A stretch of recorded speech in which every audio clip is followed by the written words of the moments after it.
Welcome back to the Barrett channel. Welcome to another video. The topic of today's video is social media. Before we get into it, I'd just like to give a big thank you to all of those people, all of those viewers that are supporting us on either Patreon or Buy Me a Coffee. It's very much appreciated. Thank you very much. If you want to support us, there's a link down below. Take a look and support us if you can. Okay, so social media. When I say social media platforms, I'm talking about Facebook, YouTube, Snapchat, WhatsApp, Instagram. Okay, so all these Western social media platforms are restricted here in China. There's a couple of reasons I believe why they're restricted. The first being is that they tend to promote sort of extremist videos on there. Although when they were banned a number of years ago, this was more prevalent. Some of the Western authorities have started to address this issue now. And the second reason I think they are restricted is that they spread a huge amount of fake news. Now, fake news is something that here in China is an offence. And personally, I think that's a good thing. I think it's the spreading of fake news and fake news in general is a very, very dangerous thing. But saying these platforms are restricted is not 100% true. They can quite easily be accessed by the user installing a VPN on their device. And many Chinese do that. And correct me if I'm wrong here, but I believe in China using a VPN is not a problem. I think selling a VPN is a problem, is illegal. But I think using them are actually not. And in fact, many companies are able to access these streams. You can apply to the Chinese government for a license to use a VPN. And if you go to almost any international hotel here in China, they also have a VPN as part of their Wi-Fi. So this business about that, you know, Chinese can't access Western media is actually not true. If they want to, they can. But I think the bigger reason is that many Chinese people are not really bothered about these platforms. It seems the West have this massive thing that, oh, you know, Chinese can't access these, blah, blah, blah, blah, blah. Actually, this is really not true. A majority of Chinese people are really not that bothered about these Western platforms. And that's simply because they have their own platforms. They have their own social media platforms. So for example, like they have their equivalent of YouTube is Youku or Bilibili. They have Douyin, which is the sort of Chinese version of TikTok.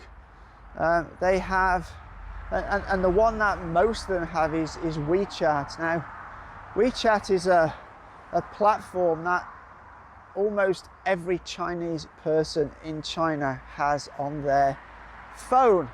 In fact, I've never met a Chinese person that doesn't have WeChat installed on their phone. And this is a social media platform that you can pretty much do anything on. It's like Facebook, where you can share your moments, you can share pictures, photographs, etc., short videos. It's a messaging app, a bit like a WhatsApp or a Snapchat messaging app. You can talk to your friends, you can share things with your friends, but it's more than just that. You can pay for things with it, you can order food, you can hail taxis with it, you can do so much.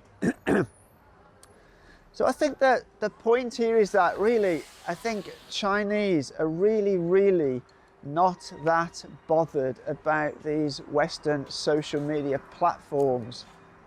But it seems the West are really concerned about Chinese not being able to use these platforms. But I think, you know, as I say, in reality, I think majority of Chinese people are really not that bothered, and the ones that are do tend to access them.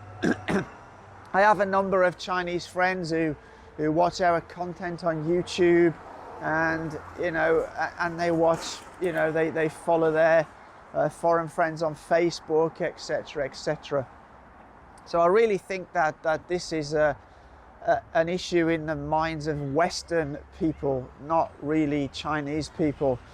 And just before I close the video, I think something interesting, you know, the West for a long time has banged on about how the Chinese don't have access to these platforms. Yeah, as soon as TikTok, which is actually a Chinese company, it's TikTok is the Western version of Douyin.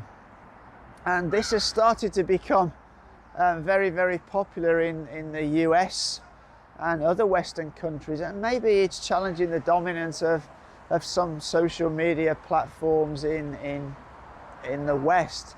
Oh, what happens is the US starts an investigation into the owner of TikTok, which is a company called ByteDance. Oh, and the investigation is based on it could be a national security issue.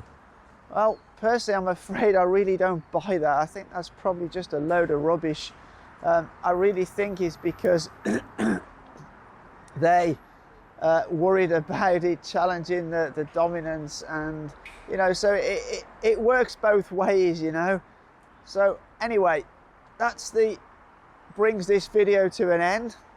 As usual, please comment and let's get into some discussion. Tell me what you think, both Western people and Chinese people. Let's get some comments flowing.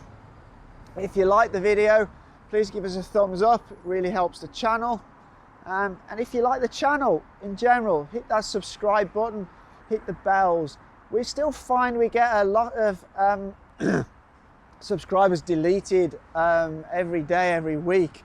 I believe this is because YouTube thinks some of these subscribers are robots. Well, in fact, not, you know, they're not all robots. So if you have been unsubscribed, just check it and subscribe again.